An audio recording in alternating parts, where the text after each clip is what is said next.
that the only way to stop Eric Adams is through me. I am learning more about local politics every single day. Oh, Carrie is my representative. Carrie said no go. All right, Carrie, I feel you. Somebody else told me to say tell Ashley nope. Somebody told me to tell Ashley nope. I just got the message right now. I can't show y'all who said it. I just got to tell y'all they said tell Ashley nope.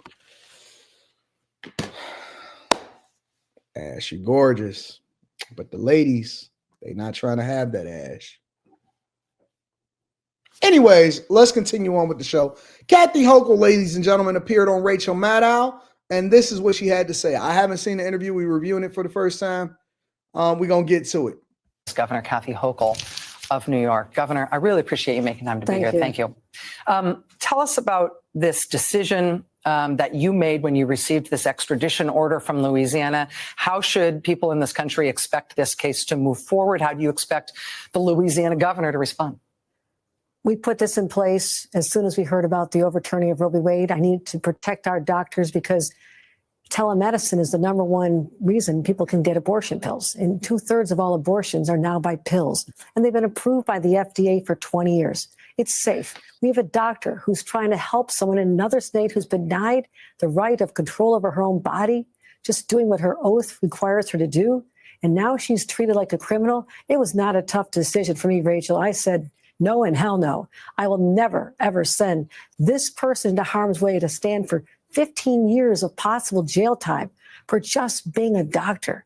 And that's what our country's come to. This is the ripple effect of the overturning of Roe v. Wade and the stacking of the Supreme Court under the last Trump administration. My mother's generation fought for these rights. My generation was able to take them for granted, and they're not there for my daughter's generation. My God, we've got to stand up and fight and let these women know. And I'm sorry for the sisters in these states where they're being repressed. But we should not allow government-mandated pregnancies. That's what happens when women don't have control of their own bodies. So we're always proud to stand up for women's rights here in the state of New York. I feel like is Kathy Hochul let me on? Y'all know who that is? That's my dog. Gabe, let me on. What's his name? What is his name? I forgot what his name is. Jesse Peterson. Jesse Peterson. Yeah, no, it ain't Jesse Peterson, is it? Let me on. What is his name? Beta. I forgot what his name is. Anyways, Jesse Lee Peterson. That's right, Jesse Lee Peterson. Shout out to Jesse Lee Peterson. Is she? Let me on. Shout out to Jesse Lee. I've been both anticipating this for a long time because of the way, because you signed that shield law, because you knew this was coming. But I also feel very unsettled by the fact that it's on us. I really don't know how this is going to resolve. I presume that you're expecting this to end up in federal court, potentially with the United States Supreme Court deciding the strength of your shield law versus the strength of Louisiana or potentially Texas's ability to take action against this New York doctor despite the shield. Is that where you think this is going? Yeah, I believe it is, because what they've set up was by saying this goes back to the individual states. Well, I have to stand up for my state laws. The law that I signed in 2022 and again updated in 2023 says I have a legal responsibility to protect this doctor and other providers who are exercising this form of care for women, even out of state. So yes, it'll probably end up in another judicial litigation situation, but we've got it. We can't just roll over and play dead here, Rachel. I mean, what are we supposed to do? Let this happen? No, we've got to fight for these rights. This is the place where the women's rights movement started in 1848. We had reproductive rights passed by a Republican governor, the Republican legislature 3 years before Roe v. Wade. Let's look at that history and have people start saying, my God, how did this happen? We cannot have this. And as a governor, I will always stand up for the people of my state. New York is also... Every Democrat, including Kathy Hochul, is so uninspiring. it even makes me wonder, how did these people even get elected? Like New York. Of all of the people that you could have possibly elected, you elected Kathy Hochul. Kathy Hochul. Right on in there with the Biden administration. Like, it's almost like watching paint dry. So uninspiring, so boring, so bland, so crazy, so idiotic. Like every adjective that I could use to describe Kathy would just be so meh. It's like plastic furniture from your grandmother. Like, you got to go and visit, but you really don't want to sit on it. Not because the furniture is so awesome that's under the plastic, but because we just don't want it to get stuck to our booties. You know what I'm saying? Like, it ain't nothing comfortable about that plastic on that furniture. Why did grandma put it on there? Kathy Hochul is the equivalent of plastic furniture from your grandmother, and the furniture is not even worth nothing in the first place. And you sit down and it's like, that's what I think of when I think of Kathy Hochul. Mannequin challenge, Zara statue, the ones that's in the window, the mannequins that's in the window. Kathy Hochul is like old gum on the bottom of a chair. Just, you don't even want to touch it. You know what I'm saying? Just like, ugh.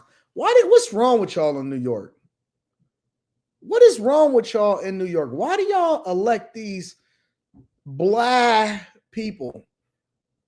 Kathy Hochul could be Rachel Maddow's girlfriend. You know what I'm saying? Like, just ugh. Leading the way with a number of other Democratic-led states in challenging some of the initial actions of the Trump administration. Day one, challenging the effort to take away birthright citizenship, challenging the access by Elon Musk and his sort of kids to get into the Treasury payment system, among a number of other lawsuits. New York is taking on, with other states, the burden of litigation to try to stop them. Do you see that as essentially the major clash in this country, the best legal footing that Democrats have in terms of trying to stop them in the courts? It's truly all we have. As sad as that sounds, I served as a member of Congress when the House was Republicans, but we had Democratic leaders in the Senate. So there was always this firewall to stop crazy from happening. We don't have that anymore. I worked so hard to elect enough Democrats to make Hakeem Jeffries the speaker, just to be a counterbalance if we ended up with Donald Trump in the White House. We came as far as we could in New York. Other states didn't get there. This is what we have to focus on. 2026 is right around the corner. So we as Democratic governors need the reinforcements to stop this in Washington. But until that time, we are it. And we have a lot of bold, courageous leaders. They're great friends of mine. And the message that I want to deliver, we're not going to have a hair on fire every moment.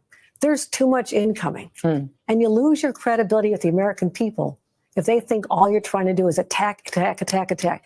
Now, if the Trump administration wants to roll up their sleeves and work with me to make New York City great again, help me invest in the subway system, make the subway system up to extend the Second Avenue subway up to Harlem so communities of color can have a shorter commute to the money jobs down in Wall Street. You have my attention. I'll work with you. That's what I'm trying to do. And fight for congestion pricing, which I wasn't sure how it'd work. Rachel, people are getting around this city with ease, and more of the commuters are coming in saying, my ride, I shaved 20, 30 minutes, and that is worth the cost. That is another tax on New Yorkers. And if she thinks that Trump is even remotely going to work with her, Trump does not negotiate with terrorists.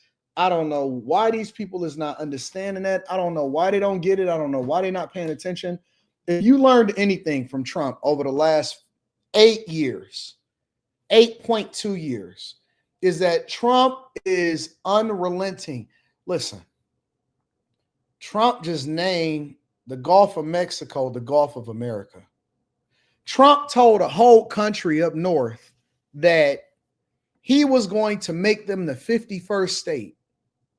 Trump just told Vladimir Putin in Russia through J.D. Vance that it's a possibility that they can put tariffs on them. Trump told Iran if they touched the hair on his chinny chin that he was going to obliterate the entire place. Trump told Mexico to send 10,000 troops or we going to put 25% tariffs on y'all. Trump just went over to China and he said, Trump don't give a F. He don't care. He sued CNN, MSNBC, Facebook.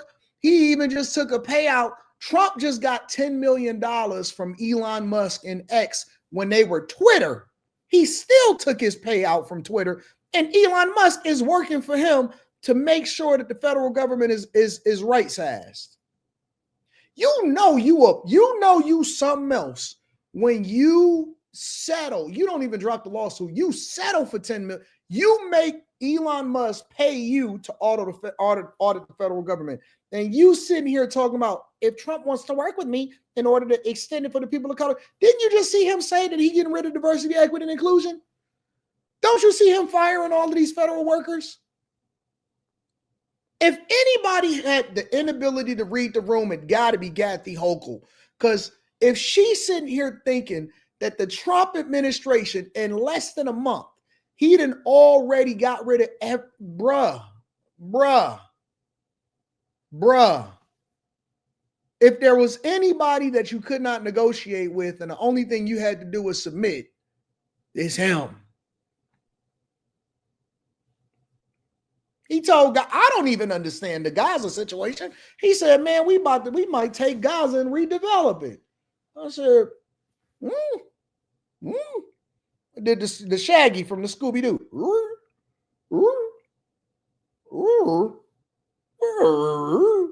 I didn't even understand. I'm still not understanding it. But I tell you what, when he said that he gonna do, he was like, they asked him point, hey man, you think you're gonna make Canada the 51st state? Yeah, I think they should become the 51st state. And I called Justin Trudeau, the prime minister over there, the governor of Canada. He started, listen, a lot of people missed it. Yo, he told, when Justin Trudeau took an executive flight down to Mar-a-Lago before Trump even became president, he called him the governor. A lot of people missed it. A lot of people thought that he was trolling. No, he was programming it into his mind that they need to become the 51st state. And a lot of people still ain't caught it yet. A lot of people was like, man, look at him disrespecting Canada and calling Justin Trudeau the governor of Canada. No, he was already basically putting it in his mind that y'all need to become the 51st state because y'all got some good old minerals. He told Ukraine, he said, oh, you thought that money was free. Biden promised you that. I didn't. We want everything. We want your minerals. We want your rare earth minerals. You gonna pay back $700 million for the $350 that they say that we gave you on paper. He is not playing no games at all. Zero, zilch, nada. So these are areas I'm happy to work with the Trump administration. So it's not all anti-everything. But you come after any of the rights that we take for granted in our state, now you've got a fight on your hands. Let me ask you about this drama involving Mayor Eric Adams and the corruption charges. Did you just say now you got a fight on your hands? Against him. What we've just seen with the resignation of the U.S. attorney, the Trump-appointed acting U.S. attorney, the removal of line prosecutors on that case, the demand from Maine Justice to drop that case, the refusal from SDNY to do it, then the resignation of Maine Justice officials who had the case dumped on them and they wouldn't take it either. This is just an incredible drama in terms of federal law enforcement right now. But you are in a very unusual position, a singular position with regard to this case, which is that thanks to the New York State Constitution and New York City law, you are the only person who has the power to effectively fire Mayor Eric Adams and remove him from this position, which might conceivably moot this whole fight. How are you thinking about that now? You could have done it at any point until now, but now given this crisis that's emerged in federal law enforcement around this case, are you feeling differently about that responsibility? Let me tell you from a couple of angles here. One is that this is unbelievably unprecedented for the Department of Justice in Washington to interfere in this way. My husband was a 30-year federal prosecutor. Barack Obama made him his United States attorney. You look at what happened here. This is not supposed to happen in our system of justice. The Bondi administration in that Department of Justice is already showing they're corrupt. Now, set that aside. I did see the letter that was issued by the acting United States attorney. The allegations are extremely concerning and serious. Yes. But I cannot, as the governor of this state, have a knee-jerk, politically motivated reaction like a lot of other people are saying right now. I have to do it smart, what's right, and I'm consulting with other leaders in government at this time. We've got to have one sane person in this state who can cut through all the crap and say, what is my responsibility? Guide me to do. And just as when the allegations came out last September, and the city was in chaos, I said, I will intercede, work with the mayor to get rid of a lot of people who are under indictment, calm it down, bring in a new police chief commissioner who's doing an outstanding job. Our subways are safer. People are feeling better around the city. More people are coming back.